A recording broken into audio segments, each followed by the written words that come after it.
Matheus Teixeira já vem para cá com a sua apuração em instantes, mas a REAG já tinha sido alvo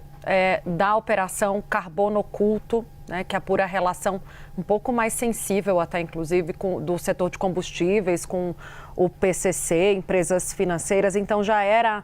algo esperado. O Irajá estava explicando essa liquidação também da REAG, que ali atuou estruturando nessas operações fraudulentas junto com o Master, segundo as investigações. Bom, vamos fechar esse capítulo por hora para o Matheus poder trazer um pouco de apuração também sobre um tema que sempre gera debate, polêmica. É o Supremo Tribunal Federal agora entrando em campo, estudando, Matheus, limitar os penduricalhos, os benefícios dos juízes no esforço de melhorar a imagem do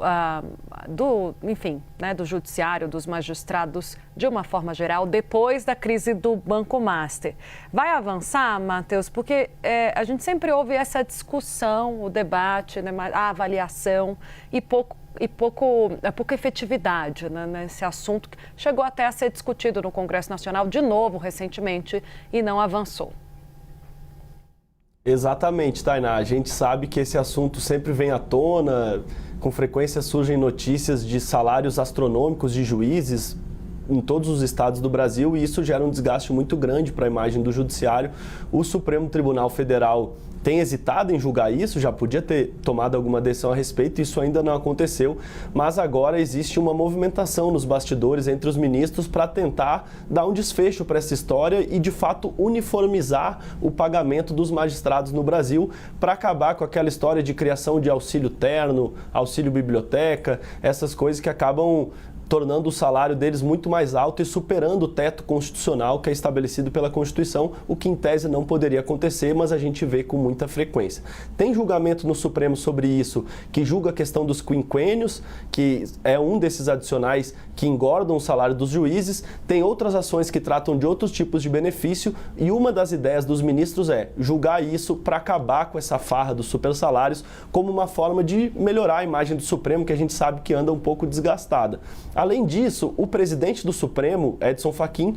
também é presidente do CNJ, Conselho Nacional de Justiça, e o CNJ tem o poder de regular como funciona o judiciário e como é a atuação dos juízes em todo o Brasil. O ministro Luiz Roberto Barroso tinha já feito uma resolução para determinar que os pagamentos de penduricalhos, esses pagamentos de verbas indenizatórias retroativas só não poderiam acontecer por decisão administrativa, deveriam acontecer por decisão judicial transitada em julgado. Mesmo assim, no fim do ano passado, o Corregedor Nacional de Justiça autorizou, validou uma decisão do Tribunal de Justiça do Paraná que desembolsou quase 1 bilhão em pagamentos retroativos. Portanto, isso é uma prova que mesmo quando há uma decisão, os juízes também dão um jeito de driblar para manter esses salários muito maiores do que está previsto na Constituição. O ministro Edson Fachin avalia que tem como atacar essa questão neste ano. Ele quer deixar isso como uma espécie de legado do seu mandato como presidente do Supremo e do CNJ. Ele já tem falado com ministros do Supremo para ter um julgamento judicial que limite esses pagamentos, mas também uma regulamentação, uma norma administrativa do CNJ que não permita que os tribunais criem e paguem benefícios retroativos dessa maneira. Ele já criou um observatório para tratar do tema e ele tem conversado também, a gente apurou nos bastidores, com o presidente do Tribunal Superior do Trabalho, com o presidente do Superior Tribunal de Justiça e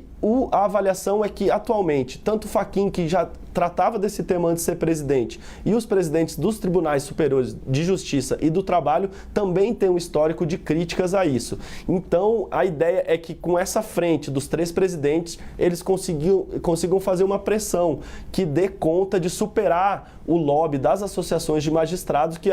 geralmente acabam prevalecendo e acabam enterrando qualquer tentativa de acabar com esses super salários. Vamos ver se isso de fato vai acontecer, né, Tainá? A gente sabe que esse tipo de movimentação não é a primeira vez que acontece, mas dessa vez, com o Supremo desgastado com a imagem, em meio a essa polêmica do Banco Master, eles veem que esses julgamentos e essa questão do super salário pode ser um ativo do tribunal, pode ser um jeito do tribunal fazer um gesto à sociedade e ter uma decisão que tenha um apelo que seja bem vista pela opinião pública.